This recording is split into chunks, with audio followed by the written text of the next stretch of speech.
What's it mean to come back here and see not just guys you raced with, but friends and fans and probably some guys who worked on your cars? It's a great thing, and I got some friends here to come up from Florida, believe it or not, to see this here. And to my surprise, that I just found out, I just came here a little while ago, and I think it's a great thing. Just to see the people that we were involved with, they still remember us. So that means a lot to me. It seemed like for a long time in this area, we didn't pay a lot of attention to history or the guys who had come and gone, but now it seems like in the last few years that's really taken off. Is that a neat thing for you? Yeah, it is, really. I mean, maybe my ego is, gets worked up, but, I like to hear things. People talk about you and they say things to you that you don't realize what you did. You realize it, but you don't hear it. And then now all of a sudden they're starting to say different things about you, which is good. I love it.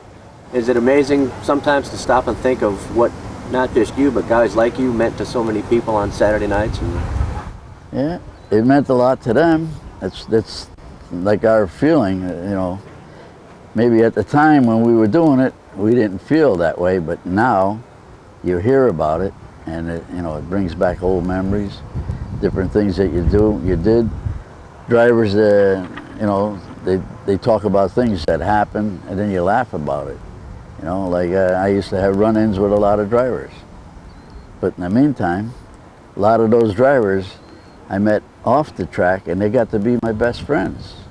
But then when I was in that car, they weren't my friends. I mean, they were my friends, but we're racing, and that's it. Did you have a favorite racetrack? Yeah, I had a favorite racetrack, which was Riverside. I had good luck there, and it's just something that West Haven was good to me, but Riverside was a little better. I got more recognition there, and it seemed as I went into the years, I got more recognized, which I think it was great. Then when they picked me in one of the top 25 modified drivers of the 20th century, that was a great honor that I'll remember the rest of my life.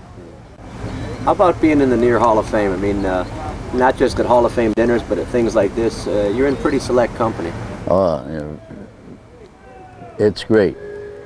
When I first got in, I said, all these other drivers, like Jocko and Tappet and all them guys, they should have been in there before me. Because I used to look up to them guys. And they asked me, they said to me that they were going to put me in, and that there was my biggest thrill in racing. My biggest thrill in racing was winning a 500-lap team race with Jocko. And then the Racing Hall of Fame, then this, that was a great honor. Then the 20th century, that was just, I ain't much for, I can talk, I can say a lot of things, about what I did, this, that, but my feelings in racing was first with me, all the time.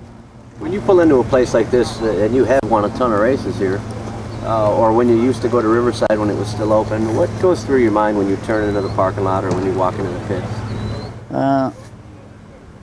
I sort of cleared everything out of my mind, and I wanted to just remember what I was going to do when I get into the car. Once I get into the car, I had nothing else but to see who was ahead of me that I had to pass and how they drove, and I had to figure out how to get by them, because I know they were going to start me in the tail end all the time. Not like today. They go by time trials. Even I think if they had time trials, when I was doing it, I probably would have been in the back because I wasn't a time trialer. But it just seemed that when I was chasing somebody, I'd catch him, and I would go by him, because I had to figure out how I was going to get by them before I got to them. How about even now when you look out at a place like this, What does it do to you? It does a lot. I want to really drive out there, do it, you know. But I know I can't. I could probably do it, but I don't want to take the chance of getting hurt, you know, and because there's no mending now, and that's my really reason now. But I think I could do it. I'm pretty sure I could do it. But when you look out there, the competitive. It's still in me, like, you know. And of course, you know, the people used to, you know, ray you and boo you, call you all kinds of names and everything, you know. Those things there were, you know, they're still there. They still yell at me and everything, you know. And I met the best people in the world in racing. Everybody was, you know, good to me. Nobody really treated me bad. The media was very good. All the promoters, you know, they loved to see me come because I used to bring a gang. And that's, you know, those things all come in. You know, you just try to look back and, you know, it's just the way it is now. It's been a heck of a run, hasn't it? Oh yeah, but I loved every bit of it, every bit of it. You know, I had a lot of people help me, a lot of guys. My brother, Ralph Solon, you know, we couldn't go to the races unless Ralph used to sort of set my car up for me, you know, near the end when I was running on my own. And he was good to me. He still is good to me too, and you know, we're close friends. My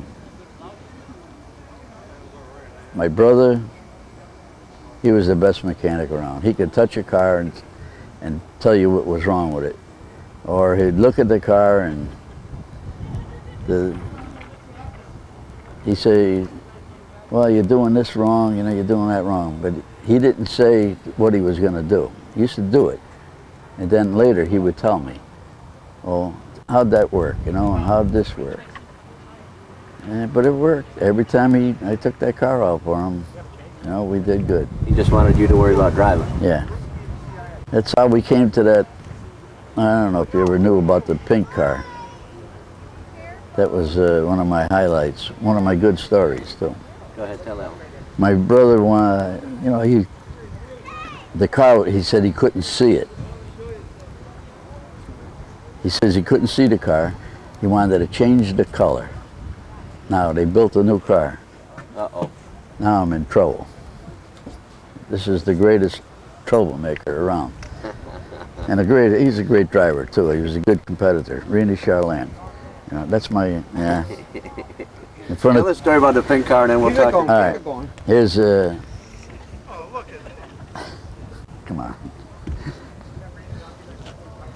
The pink car. My brother wanted to change the color so he could see the car better. So he said to the body man that was painting the car all the time, they just built a new car. He says, we're going to paint the car white.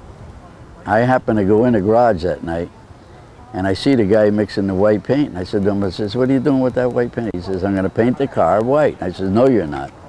We always had a red car, a metal flake red car, and that's got to be red. So he says, okay, started getting the red paint out, and I left. I came back the next day, and I opened the garage door. To my surprise, I seen a pink car there. So I said to him, Bill, what did you do? He says, you wanted red, your brother wanted white, I mixed them both together, and this is what come out, and that's what I shot it. That was the Pink Panther, they called it. And guys like him never busted you for having a pink race car, did they?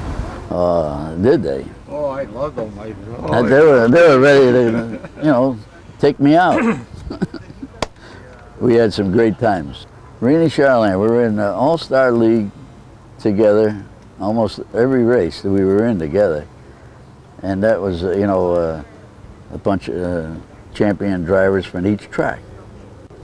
And we raced dirt tracks and asphalt tracks. We were in, I'll never forget this, we were in Nazareth, Pennsylvania.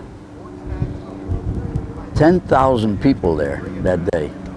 And they introduce you to the crowd. So, Renee Charlene used to pick out of the hat just before me all the time. This time, he picked his number out of the hat from Bob O'Rourke, and now it's my turn. I go up there, I put my hand in to get my number, and Renee Charlene comes up behind me and grabs my hair and pulls it off of my head. I had a hairpiece on in front of 10,000 people. I wanted to kill him. 10,001. Yeah, that's because you brought one of your girlfriends with you. And you guys were still friends after that? Oh yeah, we were good friends. Well, why fight? Then he pulled a lot of tricks on me. But at least Stafford. but he never cheated on the racetrack, did he? I don't know if he never cheated, because he was a fast driver, and I was a fast driver. But he always had that little more to me on the asphalt. And I think he was cheating. I'm pretty sure he was cheating. No. I wouldn't cheat. Do you think I do that to my friends? But I wasn't your friend at the time. Oh, okay. Well, then maybe You know, I cheat all a the little bit. $15 and the $5 and the $10 that you used to have in your hand, the number that you were going to pick out of the hat. Oh, let's double up the bet tonight, you know, because whoever gets the pole, you know, you get double. Oh, yeah, okay, we're at his brother-in-law's track up in Albany, Saratoga Speedway. He pulls out of the hat the pole. Yeah, the next night, we're at another place, he pulls the pole again. I had to pay him double 2 nights in a row. But all the while, he had it in his hand before he put his hand in there. No. That's what you say. No, I know, you would never do that to me. You would never do nothing like that. No. What about at Stafford, what you did me? You know, I'm over there pulling, I put my hand in the thing, what do I come out? A rat trap. You know, he put the rat trap in there when he got his number out. He says, Greco's next. Well, I'll get him. This is my track. I'm representing, you know, Stafford and the Speedway and the All-Star League. And Renee put the mouse trap. That's another, all my fans. You pull the trap out, didn't you? Hanging on your My finger was there, and the trap was hanging on my finger. I thought that was pretty nice. The people liked it. Yeah, I know that. I did.